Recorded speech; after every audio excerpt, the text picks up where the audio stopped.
없는 주님의 은혜가 오늘 저와 여러분에게 있기를 원합니다. 삼손의 출생이라는 제목으로 우리 또 말씀을 나눌 때에 우리에게 큰 은혜가 있기를 원합니다.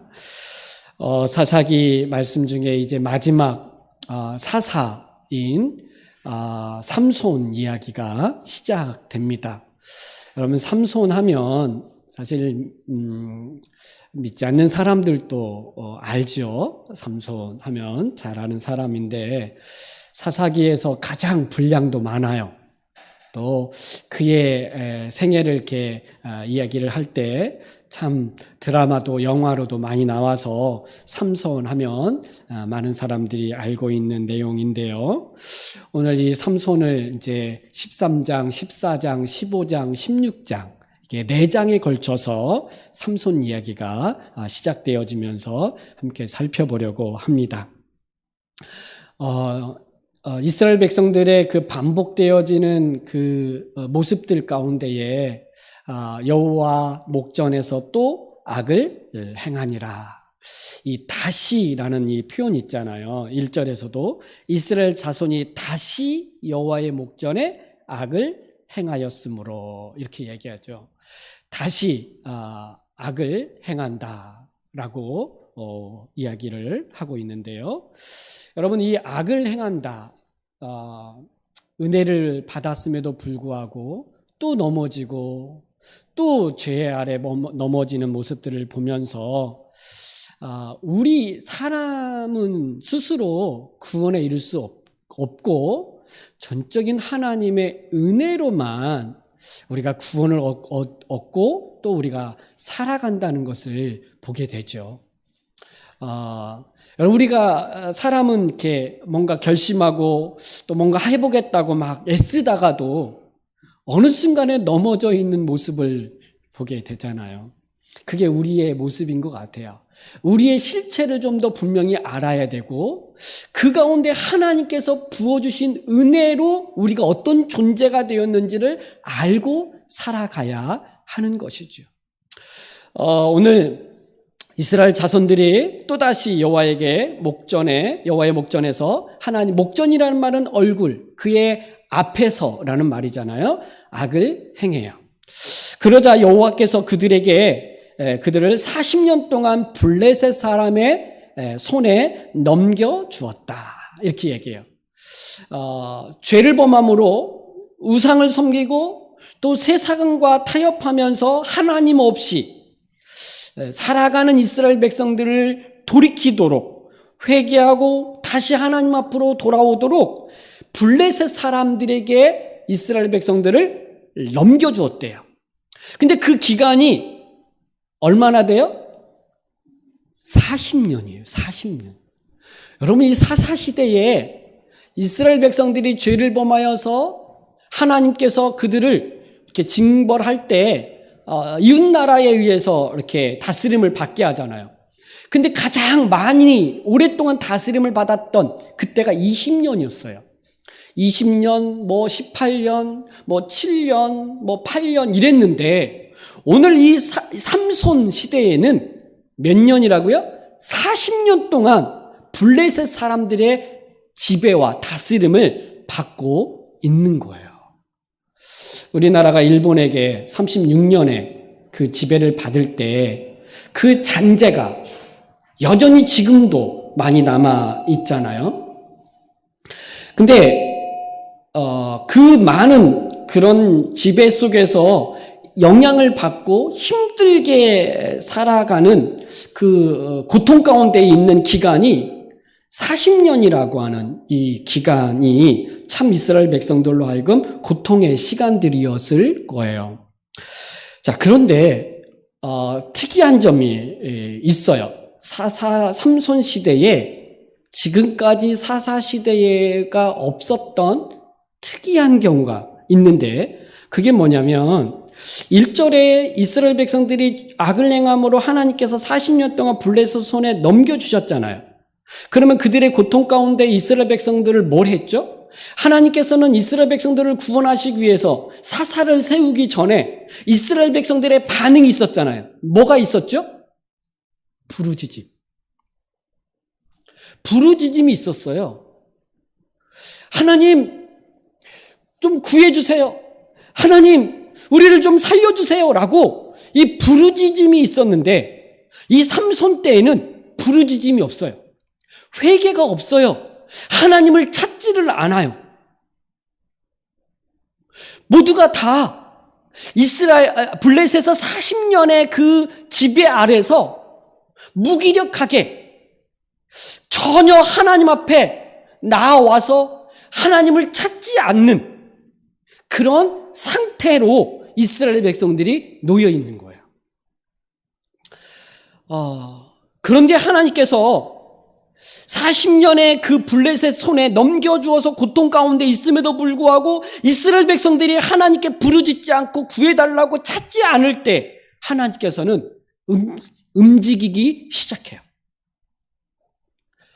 하나님이 이스라엘 백성들을 구원하시려고 찾아오시는 거예요.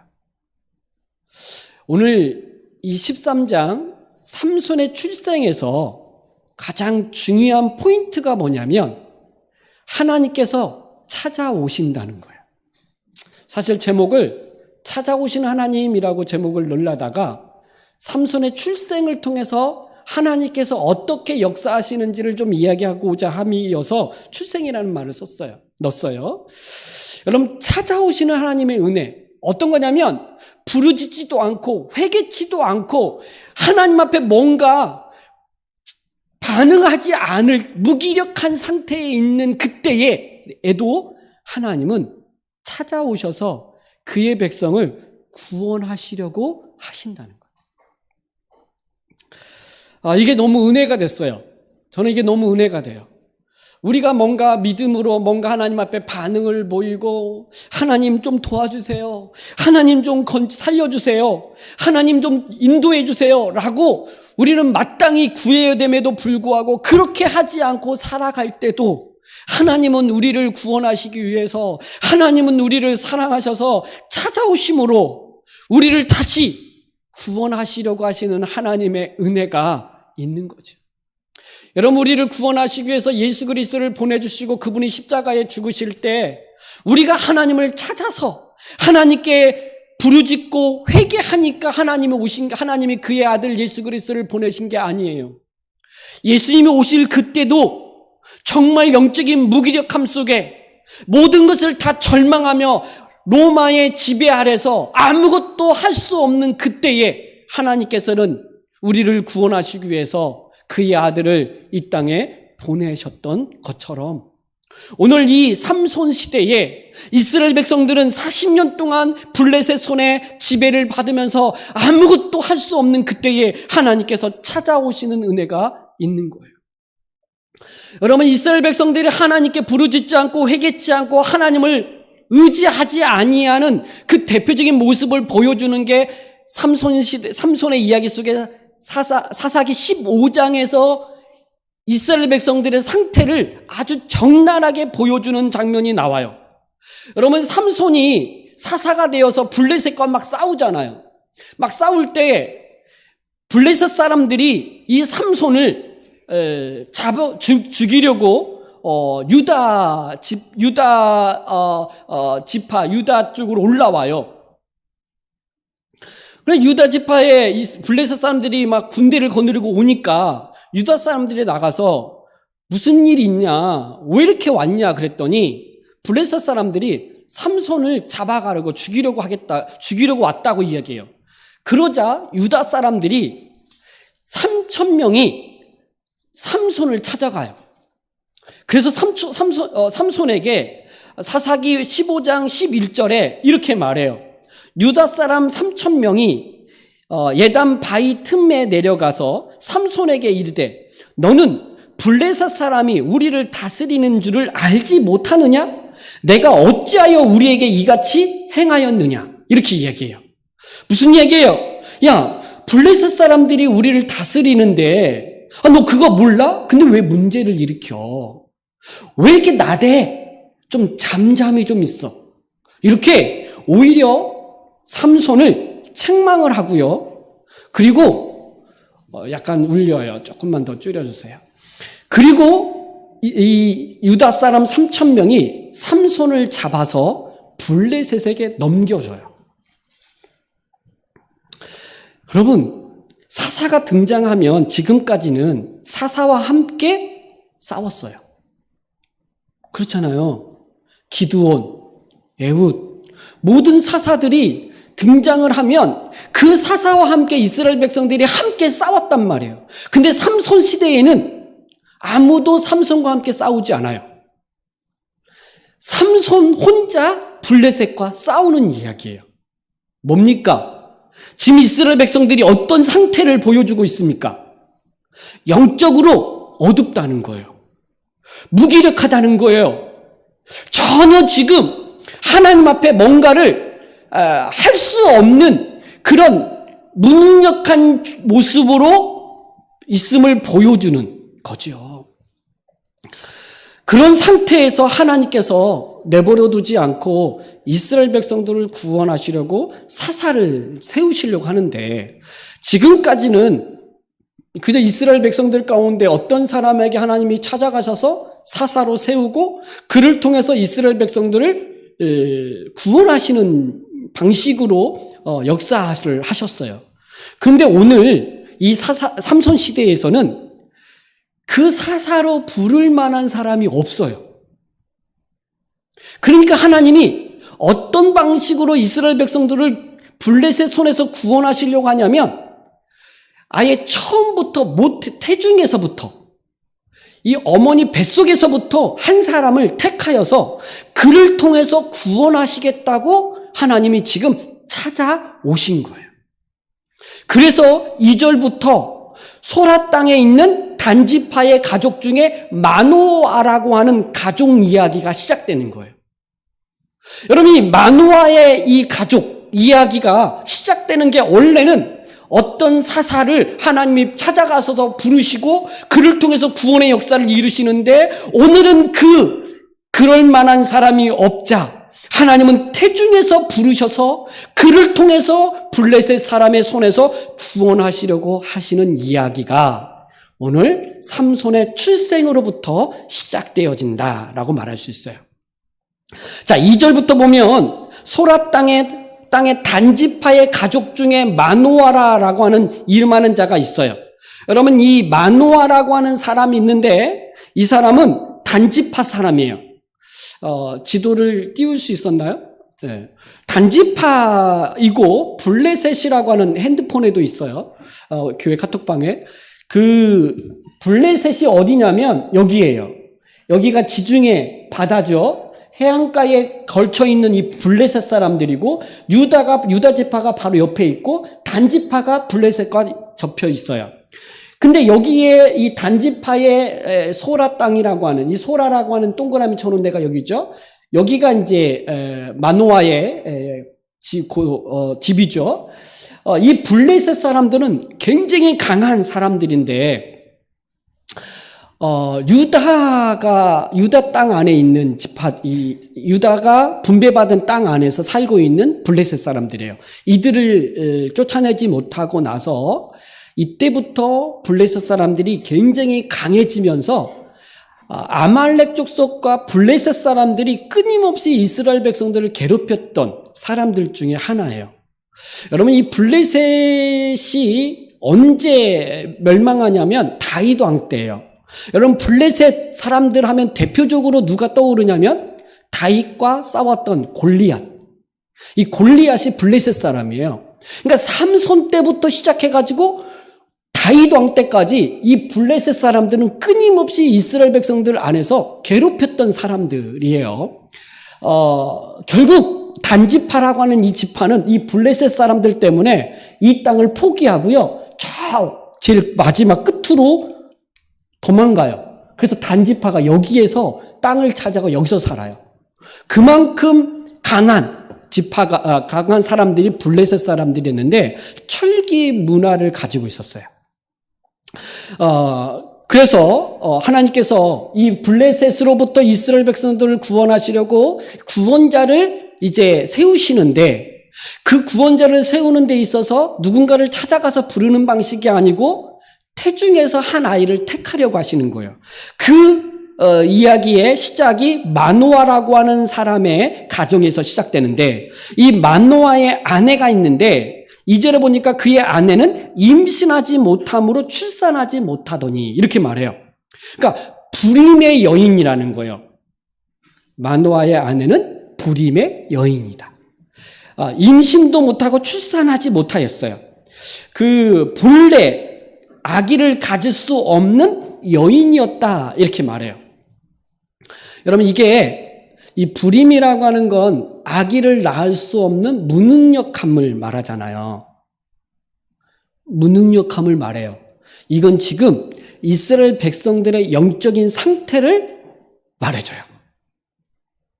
하나님 앞에서 하나님을 위해서 아무것도 할 수 없는 영적인 불임의 상태에 있는 이스라엘 백성들.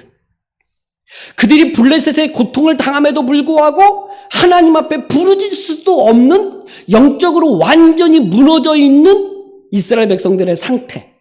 바로 불임과 같은 그런 상태에서 이스라엘 백성들이 놓여 있는데, 그 불임의 여인에게 지금 하나님께서 여호와의 사자를 보내셔서 그 여인에게 소식을 전하는데, 어떤 소식을 전하냐면 너에게 아들을 낳을 것이다 이렇게 말해요. 임신하게 되어 아들을 낳을 것이다 이렇게 여호와의 사자가 그 여인에게 찾아가서 말씀하죠. 3절에 뭐라 그래요? 그에게 이르되 보라, 내가 본래 임신하지 못함으로 출산하지 못하였으나 이제 임신하여 아들을 낳으리니. 소식을 전하는데 임신 소식부터 전해요. 여러분, 성경에 보면 불임의 여인들이 몇 명 있었어요. 대표적인 게 아브라함의 아내 사라. 그 아브라함의 아내 사라도 아기를 낳을 수 없는 여인이었죠. 그가 100살 때에 하나님이 말씀하신 대로 이삭을 낳았죠. 또 사무엘의 어머니 한나가 불임의 여인이었어요. 삼손의 어머니도 불임의 여인이었죠. 그런데 이 불임의 여인을 통해서 아기를 낳게 되고 그 아들이 태어남으로 말미암아 성경에 보면 역사가 바뀌어요. 여러분, 사라를 통해서 이삭이 태어남으로 말미암아 이스라엘 역사가 시작되어지잖아요. 한나를 통해서 사무엘이 태어남으로 말미암아 마지막 사사이기도 하고 선지자이면서 그를 통해서 이스라엘의 왕을 세우는 역할을 하게 하는 거예요. 역사가 바뀌어요. 근데 오늘 이 삼손도 이 태에서부터 하나님께서 이 불임의 여인을 통해서 아기를 낳게 하고 그를 통하여 이제 태어나게 되어지는 이야기가 시작되어져요. 그런데 이 마노아의 아내가 낳을 아들에 대한 이야기를 하면서 뭐라고 이야기하냐면 4절 5절에 보면 그가 이제 임신하여 아들을 낳을 텐데 너는 삼가 포도주와 독주를 마시지 말며 어떤 부정한 것도 먹지 말지니라. 보라, 내가 임신하여 아들을 낳으리니 그의 머리 위에 삭도를 대지 말라. 그 아이는 태에서 나옴으로부터 하나님께 바쳐진 나시린이 됨이라. 그가 블레셋 사람의 손에서 이스라엘을 구원하기 시작하리라. 이렇게 말해요. 자, 지금 마노아의 아내가 임신하지 못하는데 아들을 낳을 거라고 예언을 말씀하시면서 그 아이는 어떤 아이로 태어날 거라고 말하냐면 나시린으로 태어날 거라고 얘기해요. 나시린. 이제 우리가 창세기부터 이렇게 쭉 강의해 오면서 나시린 설교를 한번 했어요. 언제 했냐? 민수기 6장에서 이야기를 한번 했어요. 그러면 이스라엘 백성들이 민수기 6장은 이스라엘 백성들이 출애굽한 다음에 시내산에서 십계명을 받고 성막을 짓고 이제 가나안 땅으로 출발하기 전에 준비 과정을 이야기하는 게 민수기 1장부터 초반이었어요.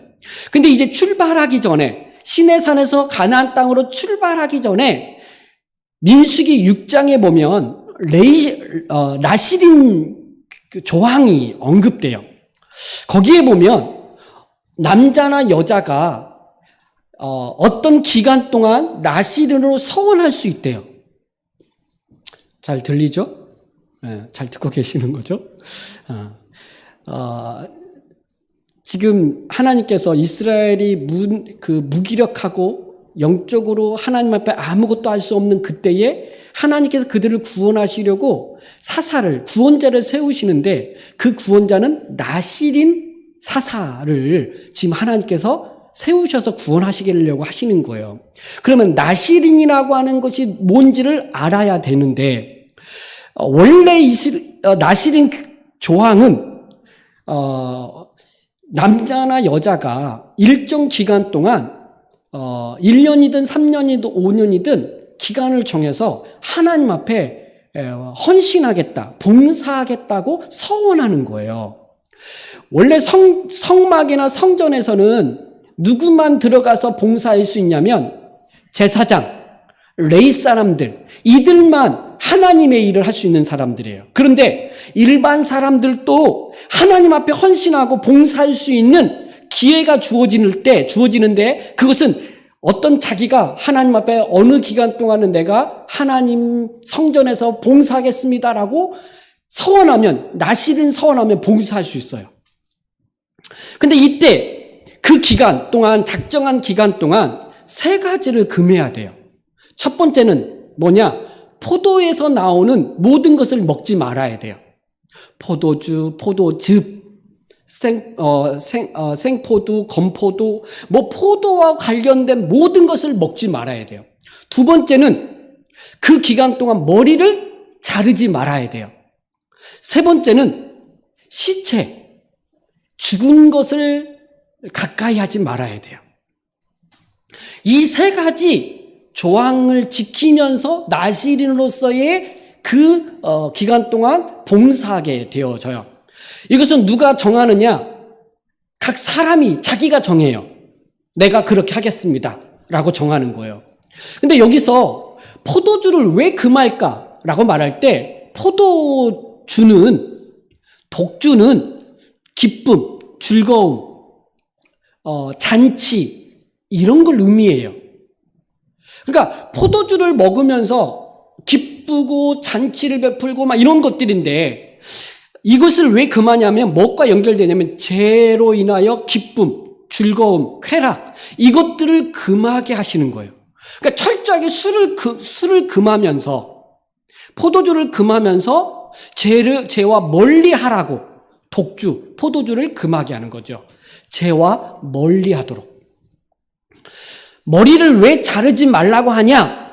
하나님께 구별되어짐을 보여주는 표가 머리를 자르지 않는 거예요. 여러분, 나시린이라는 이 말은 어떤 의미가 있냐면 구별되다, 구분하다라는 말이에요. 그러니까 구별된 사람, 이게 나시린이에요. 구별된 사람. 그러면 뭔가 일반 사람과 구별되어진 표가 뭐냐면 머리에 있어요. 머리. 여러분, 군인 하면 군인과 일반 사람과 구별되어지는 게 뭐냐면 군복 또는 머리. 의사와 또는 일반 사람과 구별되는 게 뭐냐면 흰 가운. 흰 가운 입으면 의사구나.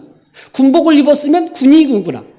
이 당시에 나시린, 하나님 앞에 구별된 사람으로 구별되어져서 알 수 있는 게 뭐냐면 머리를 기르는 거예요. 머리를 길러서 자르지 아니함으로 그것이 그의 표가 되는 거예요.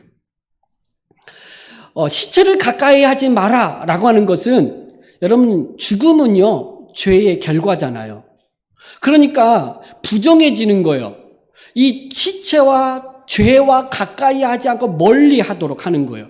그러니까 이스라엘 백성들, 특별히 제사장들은 시체를 가까이 하지 않았고 시체에 손을 만지면 부정하게 되어져서 하루 종일 아무것도 못해요. 그러니까 나시린 조항은 세 가지를 금하는 거예요. 그래서 오늘 이 하나님의 사자가 만노아의 아내에게 찾아와서 지금 내가 임신하여 아들을 낳을 것인데 그 아이는 나시린으로서 하나님께 바쳐진 자라는 거예요. 그래서 그 아이가 무슨 일을 한대요? 5절 마지막 절에 보니까 그가 블레셋 사람의 손에서 이스라엘을 구원하기 시작하리라 이렇게 말해요. 그러니까 지금 마노아의 아내가 낳은 아들이 블레셋 사람에게서 구원할 자라는 이야기예요. 바로 나실인 사사로서 하나님께서 이를 통해서 이스라엘 백성들을 구원하시겠다. 왜? 지금 이스라엘 백성들 모두가 다 영적으로 불임 상태, 하나님 앞에 아무것도 할 수 없는 무능력한, 무지한 모습 가운데 있을 때 하나님께서 찾아오셔서 이 일을 하시겠다라고 하는 거예요. 그런데 이 마노아의 아내가 임신할 때부터 너도 그의 삼손의 어머니도 임신한 과정 속에서 뭘 하지 말라고 하냐면 4절에 너는 삼가 포도주와 독주를 마시지 말며 어떤 부정한 것도 먹지 말라 이렇게 말해요. 어머니도 나실인으로 그 아이가 이제 사사가 될 텐데 어머니 너도 나실인 그 조항을 지키라는 거예요. 죄와 멀리하고 어떤 세상적인 어떤 즐거움을 쫓지 말고 뭔가 너의 몸도 좀 잘 관리를 해라 라고 그렇게 이야기를 하죠. 이야기를 여호와의 사자를 통하여 마노아의 아내가 들었어요. 그리고 이제 6절부터 그의 남편에게 이 이야기를 전하죠. 어떤 사람이 나에게 찾아왔는데 나에게 임신하고 아들을 낳을 거라고 말했어요. 근데 그 아이가 블레셋 사람에게서 구원할 자라고 이야기합니다. 이렇게 이야기하니까 그의 남편 마노아가 그러냐 이렇게 받아들여야 되잖아요. 그런데 마노아가 하나님 앞에 기도를 해요. 8절부터 다시 그 사람을 보내달라는 거예요. 아내에게 말해준 사람을 다시 내게 오게 해서 다시 나에게 말해달라는 거예요. 여러분, 이게 하나님이 어떤 메시지를 누구에게 전달을 했는데 그 전달하면 그 사람을 통해서 듣게 되면 그냥 그걸로 들어야 되잖아요. 근데 그 사람을 믿을 수가 없는 거야. 자기 아내가 말한 것에 대해서 확신할 수 없는 거예요. 그러니까 하나님 앞에 기도를 해요. 주여 구하옵나니 주께서 보내셨던 하나님의 사람을 우리에게 다시 오게 하사 이렇게 이야기해요. 다시 오게 해서 그 낳을 아들을 어떻게 행할지 어떻게 가르칠지 다시 말해달라고 요구를 해요. 그러자 하나님께서 마노아의 목소리를 들으시고 응답하세요. 보내주는 거예요. 그런데 보내주면 마노아에게 보내줘야 되잖아요. 근데 마노아에게 가지 않고 다시 그의 아내에게 가요. 아내가 밭에서 일하고 있을 때, 앉아 있을 때 다시 그 사람이 그의 아내에게 찾아가니까 아내가 보고 지금 상황을 파악하니까 급히 일어나서 자기 남편에게 가서 지금 그 사람이 다시 찾아왔다고 말하고 그러자 마노아가 일어나서 아내를 따라서 그 사람에게 가요. 그러면서 당신이 내 아내에게 그 말했던 사람입니까? 이렇게 말해요. 지금 마노아와 그의 아내는 자기들에게 찾아온 일을 하나님의 사람으로 보지 않고요. 하나님의 사자로 보지 않고 사람으로 봐요. 마노아와 그의 아내도 지금 굉장히 잘 몰라요. 지금 못 알아듣는 거죠. 그래서 그 사람에게 그렇게 말을, 그 사람입니까? 라고 말했더니, 내가 바로 그로다. 이렇게 말하죠. 그래서 마노아가 다시 어떻게 가르쳐야 될지를 말씀해 주십시오. 라고 말하니까 여호와의 사자가 내가 너희 아내에게 다 말했어. 그대로 해. 뭐 새로운 게 아니라 그 아내에게 말한 그대로 하라고 이야기해요. 그러니까 마노아가 그 말을 듣고 나서 이런 좋은 소식을 우리에게 전해주셨으니까 너무 감사하니까 좀 우리 집에 머물면서 내가 당신을 위해서 좋은 음식을 대접할 테니까 좀 머물러 달라고 이야기하죠. 머물러 달라고 하면서 내가 염소 새끼 하나를 잡아서 음식을 만들어서 주겠다 그래요. 그랬더니 여호와의 사자가 뭐라고 얘기하냐면 네가 머물게 하면 내가 머무를 수는 있는데 네가 만든 음식은 난 먹지 않을 거야. 이렇게 얘기해요. 지금 만노아가 뭘 이야기하냐면 나에게 좋은 소식을 전해주고 그 아기를 낳고 그 아기가 블레셋 사람에서 구원한다라는 이런 소식을 들었을 때 지금 그 사람이 너무 좋은 거야. 그래서 그 사람한테 극진 대접하고 싶은 거예요. 근데 지금 이 소식은 누가 전한 소식이냐면 하나님이 지금 여호와의 사자를 통해서 말하고 있는 거예요. 그러면 하나님 앞에 제사를 드리고 감사해야 되는데 마노아는 지금 하나님 앞에 제사를 드리고 예배를 드리는 게 아니고 이 소식을 전달한 사람을 극진히 대접하고 싶은 거예요. 그래서 극진히 대접하겠다고 하니까 여호와의 사자가 네가 머물 수는 있지만 머물라고 하면 머물 수 있지만 나는 먹지는 않겠다. 다만 너는 지금 차라리 여호와께 번제로 드려라 이렇게 말해요. 16절에 내 음식을 먹지 아니하리라 번제를 준비하려거든 마땅히 여호와께 드릴지니라 이렇게 말해요. 여호와께 드리라는 거예요. 그러면서 왜 이렇게 하냐? 이는 그가 여호와의 사자인 줄을 마노아가 알지 못함이었더라. 영적으로 어두운 거예요. 지금 이 당시에 이스라엘 백성들의 상태가 굉장히 어두워요. 알지 못하고 회개하지 못하고 불임이고 불신하고 이런 상태에 있는 가운데 하나님께서 지금 이렇게 찾아오셔서 역사하고 계신다라고 하는 거예요. 나한테 음식을 대접하지 말고 여호와께 번제로 오히려 그 염소 새끼를 드리라 이렇게 말하니까 마노아가 다시 이상한 이야기를 해요. 17절에 보니까 여호와의 사자에게 말해요. 당신의 이름이 무엇입니까? 이렇게 물어요. 왜 물어요? 왜 마노아가 여호와의 사자에게 이름을 묻느냐면 뭐라고 17절 하반절에 말하냐면 당신의 말씀이 이루어질 때 우리가 당신을 존귀 여기리이다 하니 이렇게 말해요. 당신이 말한 대로 이루어지면 당신을 존귀하게 여기기 위해서 당신이 누군지를 말해주고 그의 이름을 알면 당신을 높이겠다는 거예요. 근데 지금 존귀 여겨야 될 이는 누구냐면 여호와의 사자가 아니라 하나님이죠. 그래서 지금 여호와의 사자인 줄도 모르고 지금 이렇게 말하니까 여호와의 사자가 말해요. 어찌하여 내 이름을 묻느냐? 여러분 여기서 어찌하여 내 이름을 묻느냐라고 말할 때 약간 책망 섞인 말투예요. 그냥 하나님께서 말씀하시면 그것을 믿고 그 나실인 규례를 따라서 아이를 잘 키우면 돼요. 근데 지금 마노아는 지금 전혀 모르니까 자기의 소식을 전해준 사람이 누군가 그 사람 너무 귀하고 너무 고맙고 이렇게 지금 이 얘기하고 있는 거예요. 그러니까 여호와의 사자가 어찌하여 내 이름을 묻느냐라고 말하고 내 이름은 기묘자라 이렇게 말해요. 기묘자. 여러분 기묘자 성이 기시고 이름이 묘자 숙자 영자가 아니고 기묘자라고 이야기할 때 이사야서에 보면 예수 그리스도를 이름할 때 기묘자, 묘사 이렇게 이야기할 때 하는데 여기서의 기묘자는 뭐냐면 너는 알 수 없다 이 말이에요. 기묘하다. 뭐예요? 뭔가 알 수 없다는 이야기예요. 하나님이 행하시는 일을 너는 알지 못한다는 거예요. 알지 못한다 이런 거예요. 비밀이다.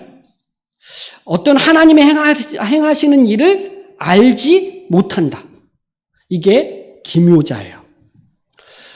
하나님이 행하시는 일들을 사람은 몰라요. 지금 하나님께서 이 마노아의 가정에 찾아오셔서 임신하지 못하는 여인을 통해서 블레셋에서 구원할 자를 지금 하시려고 하시는데 이게 지금 어떤 역사인지 마노아도 그의 아내도 몰라요. 하나님이 행하시는 일들을 사람들은 모르는 거죠. 하나님께서 주도적으로 지금 이스라엘 백성들을 구원하시려고 일하고 계시는 거예요. 우리는 하나님이 보여주신 것에 대해서 믿고 그것을 아멘하고 받아들이고 의지하며 순종하며 가면 되는 거예요. 그래서 기묘자라고 말할 때 모른다, 알지 못한다. 경이로운 어떤 것들에 대해서 너희는 알지 못하는 것. 이렇게 말할 수 있는 거죠. 이게 무슨 말인지 마누아는 아마 몰랐을 거예요. 이렇게도 이야기하니까 상황 파악을 잘 못하죠. 그리고 나서 마누아는 염소 새끼와 소제물을 가지고 바위 위에서 번제로 하나님 앞에 드리는데 놀라운 일이 벌어져요. 이때 번제로 드릴 때 불로 태워서 드리는 거잖아요. 그래서 염소 새끼와 소제물을 번제로 이렇게 태워서 드리는데 그 불꽃이 하늘로 올라가면서 여호와의 사자가 함께 올라가요. 하늘로 쭉 올라가는 거예요. 이 모습을 마누아와 그 아내가 보자 땅에 얼굴을 대고 엎드리죠. 놀란 거예요. 그러면서 계속 고개를 못 들고 땅에 엎드려 있는데 여호와의 사자가 나타나지 않는 거야. 그래서 얼굴을 들었더니 아무도 없어요. 그리고 나서 마누아가 하는 말이 우리는 죽었다. 하나님을 보았으니까 우리는 죽었다. 이렇게 이야기해요. 여러분 성경에 보면 하나님을 본 자는 죽을 거다 이렇게 얘기하잖아요. 거룩하신 일을 죄인이 보면 죽는다 이런 얘기 하잖아요. 마누아가 뭘 알고 말한 건 아닌 것 같아요. 그저 주워 들었는데 그렇게 말을 해요. 22절에. 그러자 23절에 그의 아내가 말하죠. 여호와께서 우리를 죽이려고 하셨더라면 우리 손에서 드린 번제와 소제를 받지 아니했을 것입니다. 이 모든 일을 또한 우리에게 보이지 아니했을 것입니다. 이제 이런 말씀도 우리에게 이르지 아니하였으리다. 이렇게 말해요. 참 똑똑하게 말했죠. 잘 말한 거죠. 만약에 하나님께서 죽이려고 했다면, 그를 봤다고 죽이려고 했다면 번제와 소제물을 하나님이 받지 아니했을 것이다. 이렇게 말한 거죠. 찾아오지도 않았고 아들을 낳을 거라고도 말하지 아니했을 거다. 이렇게 말해요. 자, 지금 마누아의 가정에서 하나님이 찾아오셔서 그의 가정에 여러 가지 이야기하면서 뭘 볼 수 있냐면 지금 이스라엘 백성들의 영적인 상태를 대표적으로 마누아의 가정 안에서 보여주고 있다. 불임, 불신, 뭔가 말씀을 해도 알아듣지 못하고 있는, 그게 무슨 말인지 이해도 못하는 그런 마누아와 이스라엘 백성들에게 하나님은 찾아오셔서 그들을 구원하시려고 구원자를 예비하고 계시는 거예요. 근데 그 구원자는 누구냐면 바로 나시린 구원자인 거죠. 하나님 앞에 구별되어진 자, 하나님 앞에 뭔가 하나님 앞에 더 거룩하고 뭔가 하나님이 태에서부터 구별해가지고 하나님께서 쓰시려고 하시는 그런 사람을 통해서 이스라엘 백성들을 구원하시려고 하신다라고 하는 거예요. 이것을 통해서 우리가 좀 깨달을 수 있는 또 나눌 수 있는 은혜가 뭘까라고 할 때 우리가 예수 그리스도를 믿고 믿음으로 신앙생활을 하잖아요. 우리가 믿음이 좋고 신앙생활을 잘할 때는 참 하나님의 은혜에 감격하고 좋아요. 근데 우리가 계속해서 그런 믿음의 삶을 살지 못하고 넘어질 때가 참 많아요. 넘어지고 낙심하고 실망하고 또 어떨 때는 죄 아래 빠져가지고 그냥 허덕이고 막 이럴 때 이런 나를 하나님이 사랑하실까? 하나님께서 이런 나를 구원하실까? 하나님이 나를 다시 한번 회복시켜 주실까? 이런 생각이 드는데 여러분, 하나님은요 그런 상태에 있는 우리에게 찾아오셔서 회복시키시고 구원하시는 하나님이신 거예요. 마누아와 그의 아내가 영적으로 깨어있는 사람이 아니었어요. 그들이 믿음 좋은 사람이 아니었어요. 무슨 말을 전하면 잘 알아듣지도 못해요. 또 다시 와서 좀 말씀해 주세요 하니까 하나님이 또 찾아가요. 하나님 나에게 말씀하셨는데 그 말씀이 뭔지 모르겠어요. 하나님 다시 말씀해 주세요. 이렇게 말할 때 이게 아니라 또 찾아오셔서 다시 말씀해 주시고 다시 우리에게 구원의 소망을 갖게 하시는 이가 바로 우리의 하나님이시라는 거예요. 여러분이 절망적이고 정말 힘들고 정말 여기서 벗어날 수 없을 것 같은 무기력함 가운데 빠져 있을다 할지라도 여러분, 하나님이요 그때에 일하기 시작하시고 그때 찾아오셔서 그 하나님께서 그 놀라운 일들을 이루어 가실 것을 믿고 여러분이 하나님 앞에 다시 한번 세워지는 은혜가 있기를 원합니다. 문제는 하나님의 말씀을 들어야 돼요. 저는 마누아가 잘한 것 중에 하나가 뭐냐면 무슨 말인지 못 알아들을 때에 또 묻고 또 묻고 또 물어요. 뭔데요? 하나님 어떻게 해야 되는데요? 이렇게 물어요. 그게 뭐냐면 하나님의 말씀을 들을 수 있는 장소에 가야 돼요. 내가 지금 영적인 상태가 완전히 무너졌다 할지라도 무감각한 상태, 영적인 불임의 상태, 영적으로 어두운 상태, 정말 볼 수 없는 상태라 할지라도 다 무너져 있다 할지라도 오늘 하나님의 말씀을 들을 수 있는 자리에 나아가면 하나님께서 그곳에서부터 우리에게 회복시키시는 은혜가 있다는 거예요. 저는 이 마누아가 참 어리석게 보였어요. 그냥 여호와의 사자도 다시 한번 보내달라고 할 때 마누아에게 찾아가야 되잖아요. 왜냐하면 그에게 찾아와 달라고 했으니까. 그런데 못 알아들으니까 그와 대화하고 싶지 않은 거예요. 그러니까 그의 아내에게 또 가요. 그래서 아내가 불러서 마누아가 아내를 따라서 그 한 여호와의 사자를 만나잖아요. 참 둔하고 어리석고 참 미련해 보이고 이렇게 참 연약함이 많은 마누아에게도 하나님께서는 그가 찾고 또 찾고 부르짖으니까 계속해서 말씀해 주세요. 저는 이게 하나님의 은혜라고 생각해요. 저와 여러분에게 하나님은 다시 찾아오셔서 궁극적인 목적, 우리를 구원하시고 회복시키시고 하나님의 백성답게 거룩하게 살도록 우리를 회복시키시기를 원하신다는 거예요.